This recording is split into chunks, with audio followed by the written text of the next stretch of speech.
Hi folk, Michael here. There are 4 keys that unlock when it comes to mastering money. It's easier when you're younger, but it's still possible when you're older. Wish I knew in my 20s what I learned in my 30s. In my 20s, I always lived in nice apartment complexes. And in fact, it was a full year before landing a much desired 6-figure job before I took a serious interest in money. You have to make it your hobby. If you don't care for money and you don't want it, well, money won't care for you, and money won't want you either. And this building is where I lived in that first year. Then I left and lived below my means. I lived like nobody else. My friends are wondering why. But that accelerated my growth. And now I'm living like nobody else, and my friends are wondering how. So now I'm back to this same building, but living in a much nicer unit, much higher up, but only spending a trivial fraction of my income. Whereas when I first came here, I was spending far too much of my income. So there are 4 financial muscles that you can work on, and I'm going to talk about those in this video. And if you work on all 4 and master them, then you'll be in great financial shape. I'll walk you through this right here and get through our first muscle, which is the earning muscle. You've got to earn something, right? Because you can't really save or invest or spend much if you're not earning. You can have all the knowledge in the world about saving and investing, but it's not really much good if you're not earning. So let's look at some of the low-hanging fruit first. So just getting rid of stuff, selling stuff. So it could be online like Amazon or eBay or Craigslist or OfferUp, just getting rid of junk, getting some money for it. Beyond that, you could think about some side hustles. I'm not really sort of saying Uber or your Instacart. I mean, as good enough as they are, they're not really going to give you the big bucks. So something more like the new college degree, which essentially is the trades. But I know the trades are usually full-time, but you could get something on the side where you're working for Thumbtack, just doing some handy person job. Cleaning is also similar, and I have to, I'll say as a professor, I had to basically put aside my pride and start a cleaning company. If you're cleaning in an Airbnb or commercial cleaning, etc., you can start on Craigslist, go up from there. If you really want to get an LLC, you can earn a bit more. It could start at $20 an hour, $30 an hour. When you get into Airbnb, you could be charging $100 for a cleaning, even more if it's a deep cleaning, like up to $200, $300, etc. So you can earn quite a little bit. A lot better than Uber or Instacart. I know Uber seems nice and all, and it's safer than it used to be in terms of taxis getting stabbed and such, but still I would say something like cleaning might be better. Going up from that though, photography. So even if you're just 16, you can go into photography. If you like cars, go to car groups, go to Cars and Coffee. Start, taking some pictures of the cars, ask the owners if they'd like to do a car shoot. Bring your own creativity. Use some techniques. You can find a lot of stuff online, get a camera. Use some little different colors. That could be green, purple, blue, etc. Some little powder, some neon, etc. Just to really give some light and some innovation to the pictures you're taking. It could be houses. It could be like 3D photography. 3D photography is amazing, and you could get paid for 15 minutes. You could get paid $200 for just 15 minutes of work if you know what you're doing. When you get it really good, it usually takes under an hour. But again, you could just go to real estate open houses, talk to realtors, offer value at the start. Like just say, I want to do some photographs. If I give you some photographs, will you pay me for the job? If it's good, then they can pay you after a while. Offer to do one for free or for cheap. And then if they like it, you can really go from there. But design your website so you can really show off some of the pictures so that you look professional. With social media, there's even more there. I'll put some links in the description, but there's a lot of technology like AI, etc.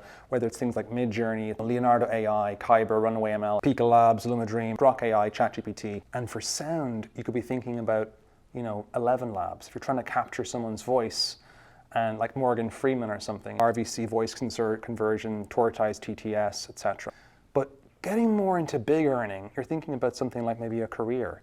Now, I have a video on that for those that are interested. There's really just 3 big takeaways to do with the job number 1 in the order, right? The first thing you want to do is find a job that pays well. Second is a job that you're good at. And third is finally a job that you like. Because at the end of the day, you could pick something like I like watching TV. it may not pay me that much well. So you might as well go in to the vehicle that gives you the best return.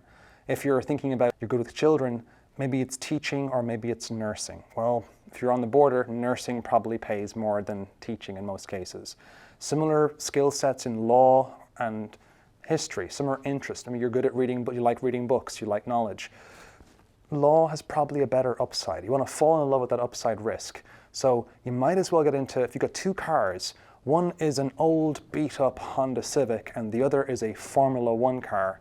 Which car do you think is going to get you over the finish line a lot easier, right? So when you're young and you're getting into the car, choose wisely the car you get into, because one car is capable of going at 300 miles an hour. The other car might not be able to go that quick. So think about that with your career. Getting promotion, making lateral moves, asking for raises, doing some side consulting.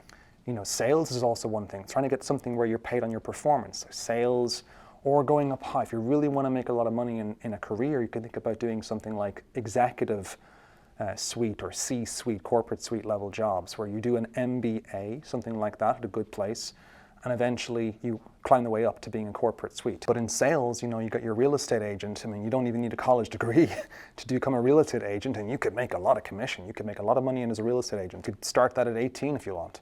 Or become a financial advisor, do the Series 65. It only takes a few weeks to study for it. You could be making in the mid 5 figures with just a few clients. So a financial advisor is a very, very quick way. You don't necessarily need a college degree to become a financial advisor. Going into business, being an entrepreneur, that really has a lot of upside potential. When I first started as a college professor, I thought, look at all these incredible homes around here. That must be what you get to when you're finally a full professor, years and years from now, like when you're 60 or 70. And I realized a little bit too late that no, that's not really what the college professors are earning. They're business owners. It's not necessarily the case that the professors are very classy driving those cheaper cars. It's actually the case that they can't afford them, right? So that was the difference between the student parking lot. So the student parking lot, you had a lot of Porsches, BMWs, Audis, etc., whereas the staff parking lot, you had a lot of regular cars. So your Hondas, your Nissans, your Subarus.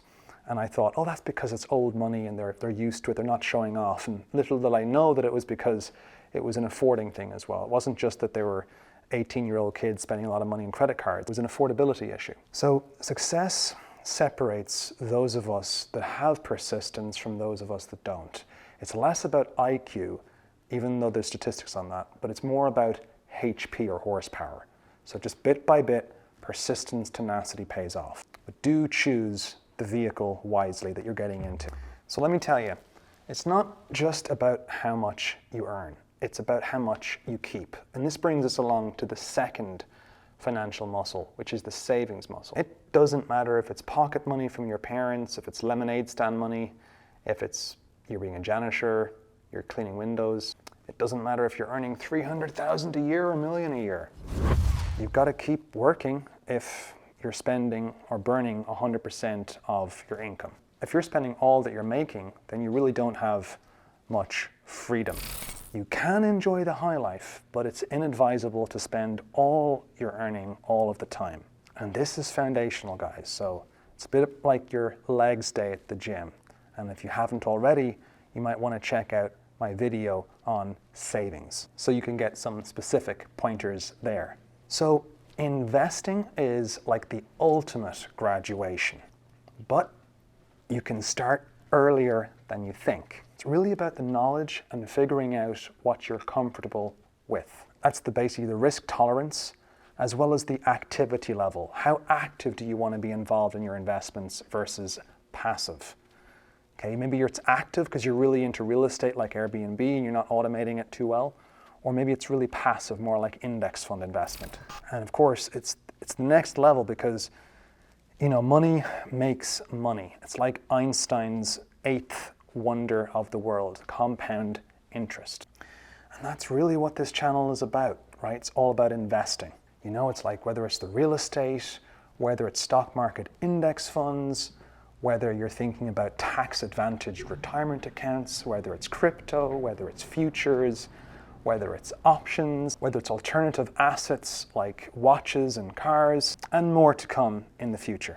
So, getting into our fourth and final financial muscle, which is the spending muscle. So you got your earning, you got your savings, you got your investing, and now some of the fun stuff, the spending. And obviously, you know, when you think about it, when you earn, so income minus your spending is your saving. And then you, by optimizing that saving, by putting it in the right vehicles, that's kind of like your investing, right? So you want to try to optimize all four. Final thing is, if you've earned, if you've saved, if you've invested, now let's look at the dis-saving or the spending. So we're going to climb up to this level now, this next level.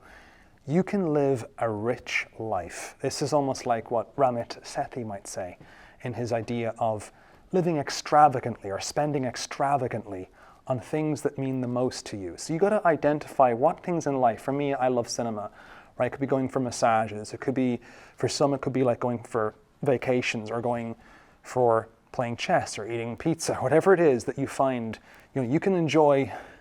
You can afford anything, but not everything, as Paula Pant says. And as Ramit Sethi says, it's just about money dials, right? It's about tuning up high volume on the actual things you enjoy spending and then turning down on the volume of the things you don't enjoy too much. So spend extravagantly on those things that you love. But there are hacks. For instance, you could think about someone like PJ or Pejman Gadimi.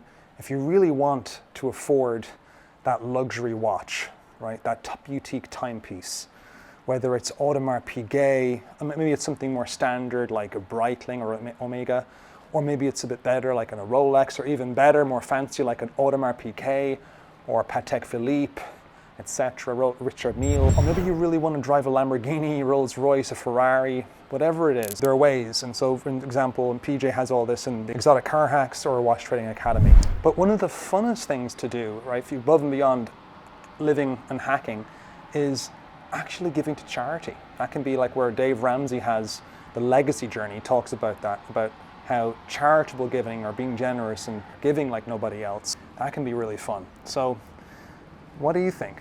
What is something that you enjoy? And you comment down below what it is that you enjoy spending your money on. So guys, if you're in your 20s, focus on learning how to earn, how to save, how to invest, and consider how you would like to spend. And comment down below what it is that you would love to spend money on. I look forward to being inspired by you by reading about what your spending for your dream life looks like in the comments.